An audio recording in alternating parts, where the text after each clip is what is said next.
Olá, estudantes! Sejam muito bem-vindos para mais uma aula de Biologia. Meu nome é Gioverlane Paula e nosso tema da aula de hoje vai misturar ciência, história e ética, tudo misturado aí. Hoje, pessoal, vamos falar sobre os equívocos da ciência, o uso maléfico do conhecimento. Vamos falar sobre as armas biológicas. Vamos entender um pouco da história, como é que as pessoas usavam esse conhecimento científico para o mal, tá ok? Então vamos lá, pessoal, na introdução da aula de hoje. Quando o conhecimento ele se torna perigoso. A ciência ela é uma ferramenta poderosa, criada para o quê? Melhorar a vida humana, curar doenças, aumentar a produção de alimentos e promover o quê? O bem-estar social. No entanto, ao longo da história, parte desse conhecimento foi o quê? Desvirtuado e usado com fins destrutivos, especialmente em períodos de guerra e tensões políticas, pessoal. Então, como vimos aí, a ciência ela é utilizada para o bem. Por exemplo, temos aí exemplos, vacinas, remédios, alimentos em abundância, tecnologia, energia. Então, a ciência fez tudo isso.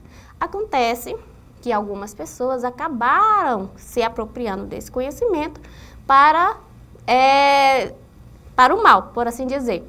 Principalmente no decorrer da nossa história, que a gente vai ver quais foram os micro-organismos que foram utilizados para esses fins, tá ok? Mas afinal, o que seria uma arma biológica? Olha só, arma biológica, pessoal, são agentes microbiológicos, como bactérias, vírus e fungos, ou toxinas derivadas de seres vivos, deliberadamente usados para causar danos, pessoal, às pessoas, animais ou até mesmo em plantas. Trouxe aqui para vocês alguns principais agentes biológicos históricos. Temos a antraz, a peste negra, a varíola, o vírus da varíola, tá? E o botulismo, né? A toxina botulínica. Todos esses aí utilizados como armas biológicas, tá ok? E a gente vai ver quais foram os momentos que foram utilizados. Vamos lá. O primeiro exemplo, pessoal, temos o Bacillus anthracis, o antraz. O que é? É uma bactéria gram-positiva, tá ok? Que tem forma de bastonete, olha só. Forma esporos muito resistente, tá ok? A calor, ao dessecamento e a desinfetantes. Só para vocês terem uma ideia, pessoal, eles conseguem ficar dormentes no solo por décadas, até surgir um momento propício para eles contaminar. Então, antraz é uma bactéria muito, que causa grande devastação. Então, pode causar em 3 momentos. Eles podem se manifestar através de como? Cutânea, quando infecta a pele humana. Gastrointestinal, quando a pessoa consome algum alimento contaminado. Ou pulmonar, inalatório, quando a gente inala, que é a forma inalatória é a mais letal, podendo matar, tá? Em poucos dias. Então, a antraz, ela consegue contaminar dessas 3 formas, tá ok? Essa é a bactéria que você conheceu. Vamos ver como ela foi utilizada na história? Olha só, primeiro caso, pessoal, ela foi utilizada em outubro, em 2001, nos Estados Unidos. Isso foi logo após os ataques 11 de setembro. O que aconteceu? Cartas contendo os esporos de Bacillus anthracis foram enviados por correios, olha só, a jornais e senadores nos Estados Unidos. 22 casos de antraz em 5 fatais. Esse caso ficou conhecido como Ameritrax, tá? Inclusive, esse caso é considerado um dos maiores casos que utilizam, esse vírus como uma arma biológica na história moderna, tá ok? 2001, pessoal? A gente já vê aí até pela data. Qual foi o outro caso que utilizou essa bactéria antraz? Foi nos vazamentos de Sverdlovsk, Isso aconteceu em 1979, na União Soviética. Um laboratório militar soltou acidentalmente esporos de antraz. Cerca de 68 mortes confirmadas. O governo soviético tentou culpar a carne contaminada para encobrir. Tentou, né, pessoal? A gente viu, para quem acompanha as minhas aulas, eu já falei desse caso aqui. E vimos que não foi um acidente. Com um tempo depois, descobriram que foi proposital. Tá ok? Isso logo depois da queda da União Soviética. E a Sverdlovsky, pessoal, não é mais esse nome. Ele recebe um outro nome, tá ok? Olha aqui, ó. Aqui, nesse caso, tem um cemitério para as vítimas de um acidente com bactérias de antrax, transportado pelo ar no laboratório militar da União Soviética em 1979, em Ekaterimburgo. Esse é o novo nome, tá? Isso aqui na Rússia. Esse é um dos casos da história que foi utilizado uma arma biológica. Vamos para o outro caso, pessoal?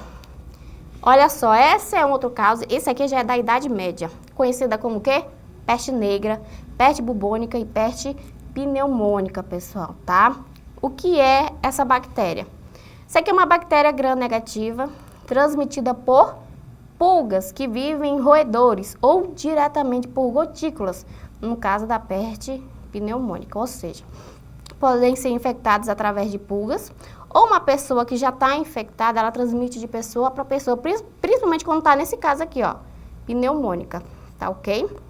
Então, essa é a Yersinia pestis, é uma bactéria. As pessoas com má intenção utilizavam ela para atacar as outras. Em quais casos, pessoal? Olha só esse fato histórico. Eles utilizavam em meio, né, a peste negra, que não tem um ano local, disse que tártaros catapultaram cadáveres infectados com a peste sobre as muralhas da cidade de Cafa para infectar os defensores. Este é um exemplo medieval do uso deliberado da doença como arma, ou seja, lá da Idade Média, pessoal, as pessoas já utilizavam esses micro-organismos para atacar outros, né, em tempos de guerra. Qual foi o outro caso que se utilizou a peste negra? Foi aqui, ó, em 1930 a 1940. Isso aqui é uma unidade 731 no Japão. O que aconteceu? Desenvolveram armas baseadas na peste, usaram pulgas infectadas como vetores e testaram envios de bombas de pulga infectadas para espalhar pestes em populações civis. Olha só essa imagem aí, ó. Na Segunda Guerra Mundial, o Japão bombardeou a China com pulgas da peste bubônica criada na unidade 731, pessoal. Esse é um dos exemplos também usado, essa bactéria. Seguindo aqui os exemplos, temos a mais fatal, por assim dizer, conhecida como os vírus da varíola. Olha só, quais são as características desse vírus, pessoal? Era um vírus altamente contagioso e grave, com altas taxas de mortalidade entre os não vacinados, tá ok? Só que foi declarado erradicado, ou seja, a população humana ela conseguiu eliminar da face da Terra, tá? O vírus da varíola em 1980 pela OMS, Organização Mundial da Saúde, após campanha mundial de vacinação, tá ok? Isso até é um ponto positivo, né? Mas por incrível que pareça, segundo pesquisas, notícias, essa varíola ela ainda, querendo ou não, ela ainda tem uma exposição perigosa. Por quê? Há relatos de que esse vírus da varíola está guardados em cofres de segurança máxima nos Estados Unidos e na Rússia. Estão guardados lá. Aí vem a questão, destrói esse vírus ou mantém elas para os estudos? E se cair em mãos erradas? Então, são questionamentos esses que fazem em relação à varíola. Então, como é que ela foi utilizada como arma biológica? Temos casos. Foi aí um fato histórico, olha só. Como distribuição de mantas infectadas, né, pelas varíolas. Isso foi durante as guerras coloniais. Registros indicam que tropas britânicas distribuíram mantas de varíola contaminadas a indígenas na América do Norte, causando o quê? Epidemias, pessoal. Tá certo? Com isso, vamos para o último exemplo que foi utilizado um outro micro-organismo como arma biológica, conhecida como botulismo, pessoal, a toxina botulínica. O que é? É produzida por Clostridium botulinum, tá certo? É uma das toxinas mais potentes conhecidas, causando paralisia, especialmente do sistema nervoso autônomo e respiratório. Se ingerida, inalada ou entrar por feridas, pessoal. Essas aí são sintomas, né? Visão dupla, boca seca, fadiga, dificuldade de falar, entre outros, pessoal. A toxina botulínica, ela, no corpo humano, ela impede a liberação de um neurotransmissor, que é essencial para os movimentos dos músculos. Então, quando entra nessa toxina no corpo humano, ela para de cessar, ela evita que esse neurotransmissor seja liberado, causando paralisia total, principalmente aí dos músculos respiratórios. Tá ok? Mas um caso interessante, pessoal, e eu já falei no decorrer das minhas aulas, que o botulismo, ele é também utilizado para os tratamentos médicos em fins estéticos. O Botox, como é conhecido, ele é utilizado aí para relaxar os músculos, suavizar rugas. Então, tá vendo o contexto da história? Ele, uma substância altamente letal, utilizado como arma biológica e também para fins estéticos. Olha só, né, a ciência aí, como é utilizada em mãos certas e em mãos erradas, tá ok? Olha só como é utilizaram esse botulismo, olha só. Isso foi no início dos anos de 1990 no Japão, tá? Tentou liberar aerosóis de toxina botulínica em Tóquio e bases militares dos Estados Unidos no Japão, mas falharam. Problemas de dispersão e preparo. Então, ele é considerado uma tentativa, tá, pessoal? Com o uso aí dessa toxina. Continuando aqui, pessoal, tem outro caso também que utilizaram o botulismo. Como é que foi? Olha só. Suposta tentativa também na Segunda Guerra Mundial, campos de pesquisa utilizaram, isso na década de 1930 e 1940. Há relatos de pesquisas no Japão, de novo, mais uma vez, unidade 731 aí, ó, usando várias toxinas, inclusive o botulismo, em prisioneiros para experimentar efeitos de venenos e agentes biológicos, pessoal.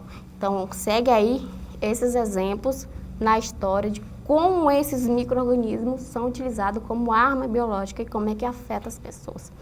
Tá ok? É claro que depois desses tantos fatos, o mundo começou a se preocupar e querer agir. Como? Olha só.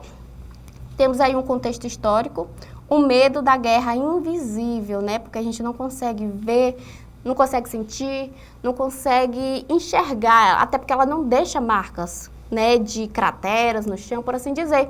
Quando já vê, a pessoa já está doente. Então, olha só, seguindo aqui, ó. Após as tragédias das guerras mundiais, o mundo percebeu que as armas biológicas e químicas representavam uma ameaça silenciosa, capaz de matar sem destruir cidades. A partir daí, iniciou-se um movimento global para controlar, proibir e fiscalizar o uso dessas tecnologias, pessoal. Seguindo aqui ainda, com isso a gente tem a famosa Convenção sobre Armas Biológicas, BWC, de 1972, pessoal. Ele é o primeiro tratado internacional que proíbe completamente o desenvolvimento, produção, estocagem e uso de armas biológicas e toxinas. Ela entrou em vigor em 1975 e hoje ela tem mais de 180 países signatários, pessoal, tá ok? Quais são os pontos principais dessa convenção? É o quê? Proibição total, certo? Destruição de estoques, uso apenas para fins científicos e médicos. E, é claro, ter revisões periódicas desses micro-organismos nesses projetos, tá ok? E quem é que condena, ó? Quem é que, né, mantém aí em ordem essas coisas? São a Organização Mundial da Saúde, pessoal, atua como guardião global da biossegurança. Suas funções principais incluem o quê? Vigilância global, que mantém uma rede internacional de alerta e resposta rápida a surtos suspeitos de origem biológica, tá ok? Treinamentos e protocolos, apoia países a fortalecerem laboratórios e medidas de contenção de níveis de NB1 a NB4. Temos a transparência científica, estimula a troca segura de informações entre centros de pesquisa, evitando o uso indevido de descobertas genéticas, tá ok? E temos respostas emergenciais, atua diretamente em investigações de surtos, exemplo, ebola, a SARS da Covid-19, para distinguir causas naturais de possíveis origens laboratoriais. Olha só, a Covid-19 aí é um dos casos recentes, por assim dizer, né? A OMS foi uma busca aí global para saber se isso foi acidental ou de uma forma natural, tá ok? Então a OMS ela tem esse papel e atua como guardião global da biossegurança, tá ok? Então com isso a gente chega na parte do resumo. Vamos rever aí um pouquinho do que a gente viu para a gente poder fechar e fazer os exercícios, tá ok? Então vamos lá, vamos recapitular um pouco o que a gente viu. Vimos que a ciência ela foi criada para quê? Melhorar a vida humana. Mas em alguns momentos da história o conhecimento foi usado de forma destrutiva, dando origem a quem? Armas biológicas. Quem são armas biológicas? Agentes vivos como bactérias, vírus ou toxinas, usados para causar doenças e morte. Tá ok? Com isso temos o controle e ética. Então, após as guerras, o mundo criou tratados para impedir o uso de armas biológicas. Por exemplo, quem? Convenção sobre Armas Biológicas, que foi de 1972, proíbe o desenvolvimento e a produção dessas armas. Temos a OMS, que atua na vigilância global e resposta rápida a surtos biológicos. Trouxe aqui uns exemplos para vocês da nossa aula. A gente viu sobre a antraz, que é uma bactéria. Qual foi o fato histórico que a gente viu? Foi usado em cartas contaminadas nos Estados Unidos em 2001. Temos a peste negra, que também é uma bactéria. O Japão lançou pulgas infectadas sobre cidades chinesas na Segunda Guerra. Temos o vírus da varíola, que é um vírus usado como arma biológica em guerras coloniais, erradicado em 1980, certo? E vimos a toxina botulínica, que é também uma bactéria, tá? Foi aí a seita japonesa, ela tentou espalhar essa toxina, mas sem sucesso, graças a Deus, tá certo? Então, com isso, a gente vai aí para as atividades para a gente ver se conseguimos resolver essas questões aí. Tranquilo, tá, pessoal? Olha só, trouxe duas questões para vocês. Questão número 1, fala o quê? O que ela pede, né? As armas biológicas, ao lado dos venenos químicos, como gás, mostarda e o sarim, constituem um grupo de ameaças de origem bioquímica que inclui as toxinas e os agentes de doenças graves. Como exemplos podemos ser citadas as toxinas botulínica e a tetânica, né? E os agentes de infecções, como os causadores do antraz, da varíola, da peste, do botulismo e de algumas formas de febre hemorrágica. Esses agentes de infecções e produtos biológicos são classificados intencionalmente como o grupo A, ou seja, de maior gravidade e maior risco de utilização em atividades ilícitas. Isso é um pequeno texto para vocês se orientarem. Os agentes etiológicos do antraz, da varíola, da peste e do botulismo são, respectivamente, pessoal, eu quero saber se esses micro-organismos fazem parte se é bactéria, se é vírus, é o quê? Alternativa A. O antraz é uma bactéria? É. A varíola é o quê? Vírus. Ok. A peste é o quê? Bactéria. Botulismo, bactéria. Ou já é a minha alternativa A. Tá ok? Então, a gente viu no decorrer da nossa aula que os agentes etiológicos desses micro-organismos são bactéria, vírus, bactéria e bactéria. Vocês estão percebendo que são bastante bactérias, né? Eles utilizam muito as bactérias, tá ok? Espero que tenha acertado. Vamos para a questão 2, para a gente fechar nossa aula de hoje. Olha só. Logo após o ataque terrorista de 11 de setembro, cartas contaminadas com antraz começaram a aparecer nos correios dos Estados Unidos. 5 americanos foram mortos e 17 ficaram doentes, o que se tornou o pior ataque biológico da história dos Estados Unidos. A investigação subsequente realizada pelo FBI e os respectivos parceiros chamada de Amerianthrax, compreendeu uma das maiores e mais complexas investigações da história da justiça.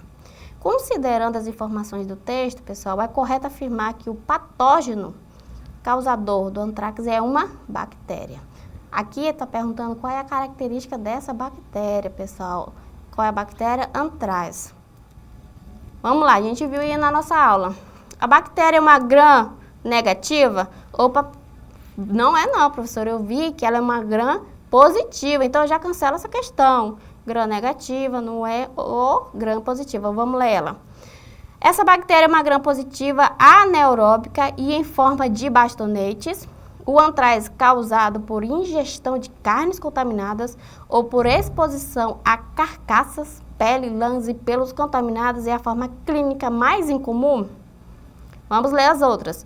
Gram negativa, já sei que não é, então ficou alternativa entre a C e a E. Vamos lá. Gram positiva, aeróbica e em forma de bastonetes. O antrax inalatório é uma forma clínica não usual, causada quando há liberação deliberada de esporos de bacilos anthracis em pó, pessoal. E aí, alternativa C ou E?